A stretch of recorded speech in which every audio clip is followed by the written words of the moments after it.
কলকাতার হোটেলে আগুনে নিহত ৭ বাংলাদেশির ময়নাতদন্ত শেষে মরদেহ কলকাতা মেডিকেল কলেজ হাসপাতাল মর্গে রাখা হয়েছে। শনিবারের মধ্যে সব মরদেহগুলো দেশে পাঠানো হবে বলে জানিয়েছে বাংলাদেশ হাইকমিশন। এদিকে ঘটনার পর থেকে পলাতক হোটেল মালিক বীরেশ্বরের এখনও হদিস মেলেনি। আরও খবর জানাতে কলকাতা থেকে যোগ দিচ্ছেন সহকর্মী সত্যজিৎ চক্রবর্তী। সত্যজিৎ, নিশ্চয় শুনতে পাচ্ছেন আমাকে। মরদেহগুলো বাংলাদেশে পাঠানোর বিষয়ে কোনো তথ্য আছে কিনা আপনার কাছে, এবং নিহতদের কারো স্বজনদের সাথে কি আপনার কথা হয়েছে কিনা? সত্যজিৎ। দেখুন, কিছুক্ষণ আগে বাংলাদেশ ডেপুটি হাই কমিশনার কলকাতার মোহাম্মদ খালেদ তিনি কিন্তু সাংবাদিক বৈঠক করেছেন। তিনি যেটা বলেছেন যে পুলিশের কাছে একটি জিডি করতে হয়, তারপর সেই জিডির কাগজ নিয়ে কিন্তু এফআরআর দপ্তরে যেতে হবে, তারপরে ছাড়পত্র পাওয়ার পর মরদেহ সীমান্ত পার করা যাবে।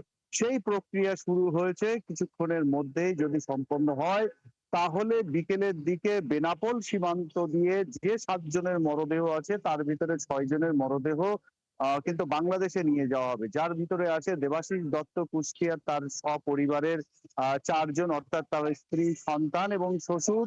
অন্যদিকে আছে সাভারের একজন এবং সাতক্ষীরার একজন। সাতক্ষীরার অপর একজন রেবতী সরকার, তার পরিবারের সদস্যরা জানিয়েছেন তারা মরদেহ কলকাতায় সৎকার করতে চায়।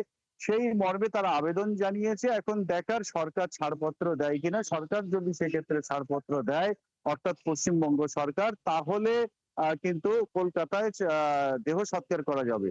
এবং আপাতত শুক্রবার বিকেলের মধ্যেই সীমান্ত পার করানোর একটা জোর প্রক্রিয়া চেষ্টা কিন্তু সরকারের তরফ থেকে, বাংলাদেশ সরকারের তরফ থেকে বাংলাদেশ ডেপুটি হাই কমিশন সেই তোড়জোড় শুরু করেছে এবং সব রকমের চেষ্টা চালিয়ে যাচ্ছে। যদি কিনা, যেহেতু সন্ধ্যা ৬টা পর্যন্ত কিন্তু সীমান্ত খোলা থাকে, যদি তার ভিতরে সম্ভব না হয় তাহলে সেক্ষেত্রে আগামীকাল অর্থাৎ শনিবার সকালের দিকে ফার্স্ট আওয়ারের মধ্যেই কিন্তু এই যে ৬টি মৃতদেহ সেগুলি বাংলাদেশে পাঠানো হবে। ইতিমধ্যে ৫ জনের মরদেহ নিতে কিন্তু কলকাতায় আত্মীয় স্বজনরা হাজির হয়েছেন। তাদের সঙ্গে নিয়ে বাংলাদেশ ডেপুটি হাই কমিশন যারা কর্মকর্তারা আছেন তারা সরকারের নিয়ম রীতি মেনে সরকারি খরচে উদ্যোগে বাংলাদেশে ৫টি দেহ কিন্তু পাঠানো হবে স্বজনদের কাছে।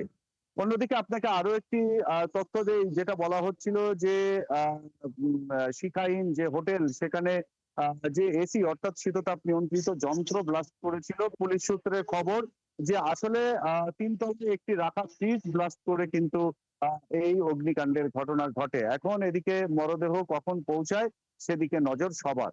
তিশা। অনেক ধন্যবাদ আপনাকে যুক্ত হওয়ার জন্য। আপনি খোঁজখবর রাখতে থাকুন, নিশ্চয় পরবর্তী সংযোগে আবারও যুক্ত হব আপনার সাথে। দর্শক, পশ্চিমবঙ্গ থেকে যুক্ত ছিলেন সহকর্মী সত্যজিৎ চক্রবর্তী।